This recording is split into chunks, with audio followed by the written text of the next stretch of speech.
We're going to start with a topic related to, um, I think it's comedy. I don't know if other people will think it's comedy, but we're going to talk about these influencer teams. So, specifically, influencers on social media, that's become a massive deal. More Jeff's generation than mine. Um, Younger than me. I'm not as young as you're implying.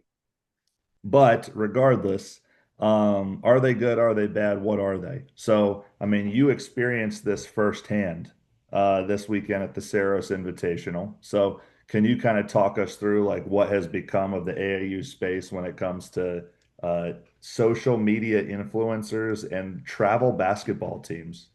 Yeah, well, first let's start with talking about that event. I think it that event was actually somewhat unique in a sense where there was actual money at stake Yeah. and there were real stakes. When it comes time for August basketball, you see there's typically a downtick in effort, and it's just not good basketball typically. But with actual stakes and real money in play, you saw that these kids were playing much harder, and there was much more motivation to win.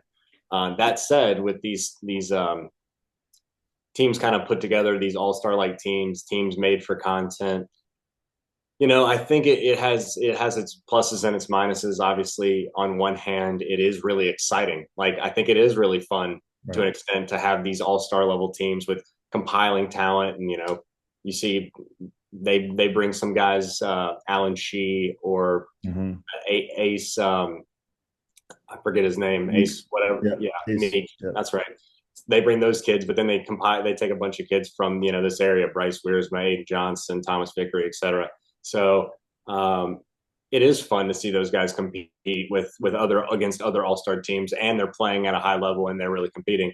Um, on the negative side, though, even if the atmosphere is great and it's fun and there's a lot of people and a lot of fans, it isn't great basketball. It is really Mhm. pickup style esque. I even watched some of the video just to see, and it wasn't encouraging good basketball in the huddles. It was very little coaching, which again, it's travel basketball, and these teams are put together in a couple of days. So how much are you really going to implement? How much are you going to really practice?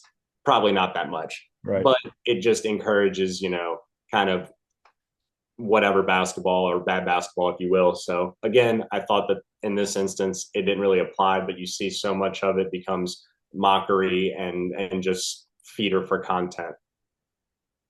I think that did you see the video of Cam Wilder play for Rod Wave Elite on overtime? Yeah.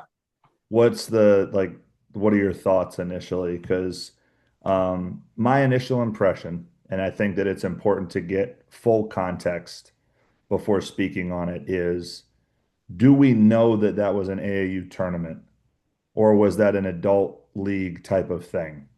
Because people are like really going in right now, making it seem like he played on Tyron Stokes' team and he was 7 years older than the other players on the team. Um, so like I don't know. Like I think that that's an important question Well, because I if he's agree. playing against 22-year-olds, that's not a big deal. If he's playing Right. against 17-year-olds, I think it's weird. Yeah, I agree. I do agree with that. I think first of all, I never heard of this guy until this all this past stuff this from this weekend Sure. kind of blew up about how he's older and all that. But we actually had a potential instance for that at our own event, and when the player was brought up, it was declined, like denied. We weren't going to allow that. So that really falls on the organizer to put a Hmm. stop to that. So I think that that's kind of, if you want it to be a circus, it can be, but in the right context and confines, I think it can be useful and productive to it Yeah. to a degree. I don't have any issue with it being run the way that that event was run for the Saros Invitational because I like the money on the line aspect of it. I think it's unique.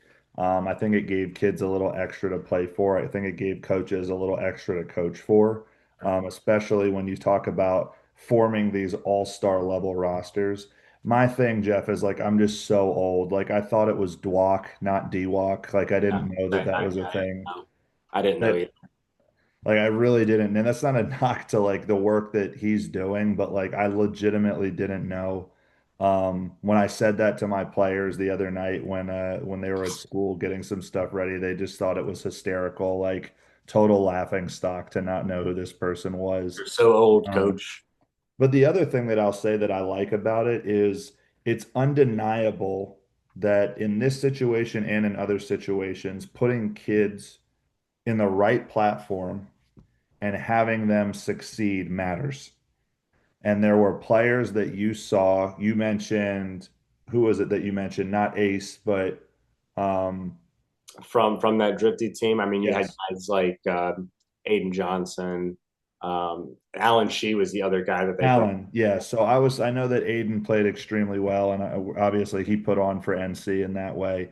But Allen, I mean, like challenging things at the rim and the highlights, really cool to see like just different elements of people's games in that way. There were a number of younger players who also made great names for themselves and were shouted out on your list and Pat's list, and like those are game changing and potentially career changing things. I mean, Jamie being there, Jamie Shaw reporting for On Three, Trent Markwith being there, being there for Relentless Hoops. Like these things matter tremendously. And I think that going back to what we talked about with Caleb Matthews last week when I was shouting him out on signing his professional contract, he maximized every platform. So every time he had the chance, he did what he was supposed to do. Some kids just candidly aren't given that chance. And sometimes that's due to the constraints of the teams that they're on or the high schools that they attend. But sometimes when you're put in that arena, you have to deliver. It Yeah, can't be like that's the thing that I think is lost within all of this is like this is all fine and this may be a separate conversation that I'm thinking about in this way, but like at the end of the day, when you get the chance to perform at a high level, you have to perform at a high level. Those first few games were total crap. Everyone knows it. The brackets are designed in such a way in those events so that you get the matchups you want that's going to increase the engagement, increase the excitement. And in some age groups, that happened.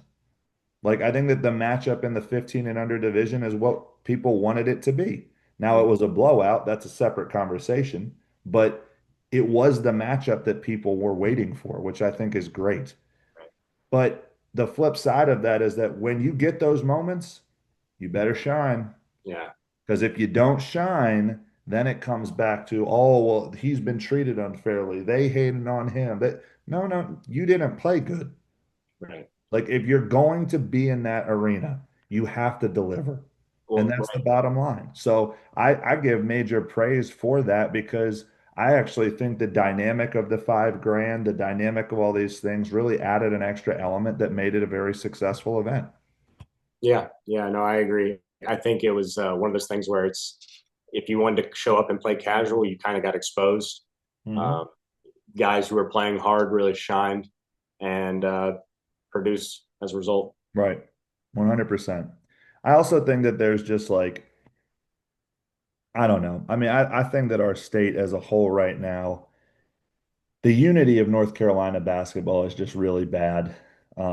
It's not in a situation right now that is productive. And I'm sure that, as a coach of a team that is competitive and has been for a number of years, and now the director of a travel or an AAU spot or excuse me, Adidas sponsored team, I know that I'm a part of the problem. Like I get it. Like I understand. And I don't know how to fix that, nor do I think that there are other people in that circle willing to fix it in this state. Um, and I think that what happens is you end up with events like this, and people get so drawn to the negative. Like, oh, it's this again. Like, it's whoa, whoa, whoa. Like, th this is not their legitimate AAU teams. Like, they did this with one intention. It was to win 5 grand and it was to play and have fun. Like, I don't know, or two intention, I guess. Sure. But it just seems very strange to me how I don't know that we'll ever get on the same page to see eye to eye in that way. That is a topic that I'd love to discuss more. If you have any quick thoughts on that. Yeah, I mean, I agree with you. I think it's one of those things where it just varies by instance because I agree this weekend was productive. Um, but I saw in the same weekend other places where it wasn't as much. Mm, So yeah, I agree. But whatever you have. cool. Well, shout out to the people who are able to host the event. I know Phenom, Saros, you guys did a tremendous job. Shout out to the winners of each division. I know that from what I understand, one team, I think at the 17 and under level, had been together all summer and then won, which is pretty cool. 16th. Six teams did that. Okay, very cool. I Team mean, takedown beat several name opponents on their path to victory. and so when you think about kind of the process and the development plan and all the things we've been talking about, it's kind of poetic justice that you would see an instance like that. Some teams legitimately were just too dominant. Um, 15U D-Walk, like holy crap, that was a roster and a half. Right. Um, Carolina Rockets. right, Carolina Rockets. But even them, that's a team that it's not the same as Team Takedown, but they have played together forever. A lot of those kids have definitely played together in the past for sure.